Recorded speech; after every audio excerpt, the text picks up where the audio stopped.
আপনারা অনেকেই জানতে চেয়েছেন যে আমার ছাগলের ফার্মটা কেমন বা আমি কিভাবে আমার ছাগলগুলোকে রাখি, বিশেষ করে রাত্রেবেলা। তো সেটাই আমি আপনাদেরকে দেখাবো আজকে। তো চলুন ভিডিওটি শুরু করা যাক। এই হচ্ছে আমার ছাগলের ফার্ম। মানে এটা দেখতে অনেকটা ছোট হলে কি হবে, এর মধ্যে প্রায় 15 থেকে 20টার উপরে ছাগল থাকে আমার। তো দেখতে পাচ্ছেন আমি এখানে আটকে রাখছি, বিশেষ করে এখন এই বর্ষার মৌসুম, ঘন ঘন বৃষ্টি হচ্ছে, যেন ছাগলের অসুবিধা না হয়, ওরা এখানে বাইরে দেখতে পারে, আবহাওয়া ভালো বাতাস সবসময় যাতায়াত হয়। তো চলুন আমি ভিতরে আপনাদের দেখাই। এই হচ্ছে আমার ভিতরের ছাগলের রুমের অবস্থা, দেখতে পাচ্ছেন। তো ওখানে আমি মাচা পেতে রাখছি, ওখানে হচ্ছে যে গাভীন ছাগলগুলো আছে, বাচ্চারা আছে, ওখানে থাকে। শুধু আমার এখানে একটা ছাগল থাকে, সেটা হচ্ছে বড়টা, আপনারা চিনেন অবশ্যই। তো ওই ছাগলটাকে শুধু আমি এখানে রাখি, কারণ ওই অন্যান্য ছাগলদেরকে গুঁতা দেয়। তো যার কারণে এখানে রাখা হয় আলাদাভাবে, কারণ বাচ্চা পেটে গুঁতা লাগলে সমস্যা হতে পারে। এখানে আমি একটা সিঁড়ির মতন দিয়ে রাখছি, এই সিঁড়িটা দিয়ে বাচ্চারা এবং বড়গুলো উপরে যায়, উপরে যারা রাতে যখন থাকে এখানে পার্ট হয়ে থাকে, যেন ওরা এখানে নিজে না পড়তে পারে। এবং আমার এখানে একটা সিলিং ফ্যানের ব্যবস্থা আছে, কারণ হচ্ছে কি যখন এটা চলে ওর দেওয়া অনেক সময় ঠান্ডা লাগে, যার কারণে ওরা একটু ফাঁকিতে থাকতে পারে, আবার যখন গরম লাগে ওরা এখানে কিনা দেশে শুয়ে থাকে। আর আমার বড় ছাগল যেটা, ওটাকে আমি সবসময় এখানে রাখি।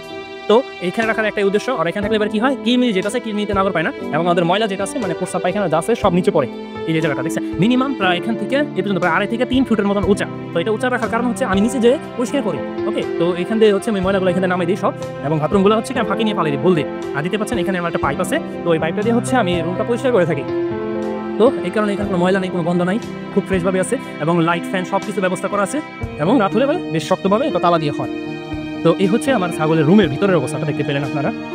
তো চলুন বন্ধুরা, আপনাদেরকে আমি আমার ছাগলগুলোকে দেখাবো, তো যেগুলো হচ্ছে আমার ফার্মের একটা অংশ, ঠিক আছে। তো এই হচ্ছে আমার ছাগলগুলো, এটা একটা খাসি, এটা হচ্ছে পাঠি। তো এটা দেখতে পাচ্ছেন, এটা কিন্তু একটা বাচ্চা পাঠা, ঠিক আছে। তো এটা আমি বাঁধতে পারি নাই কোনো কারণে, এটাও একটা পাঠি। আরও আছে, এখানে আছে কিছু, এখানে আছে কিছু। আল্লাহর রহমতে মোটামুটি অনেকগুলো আছে আমার পাশে ছাগল। এগুলো হচ্ছে মেয়ে বাচ্চা আছে, প্লাস খাসিও আছে অনেকগুলো। ওই যেটা বড়টা, যেটা কথা বলছিলাম সবার গোটা দেখালি, ওটা ওই যে ওখানে ফাঁকে রাখা হচ্ছে, এখানে লেজ নেওয়া হয়েছে। তো এই কটা হচ্ছে আমার মানে ছাগল ফার্মিং এর একটা অংশ। আশা করি আপনাদের ভালো লাগছে, অনেক কিছু জানতে পারছেন। যদি কোনো কিছু আরও জানা থাকে অবশ্যই কমেন্টে জানাবেন, আর ভিডিওটা কেমন হয়েছে অবশ্যই কমেন্টে জানাতে ভুলবেন না। আল্লাহ হাফেজ।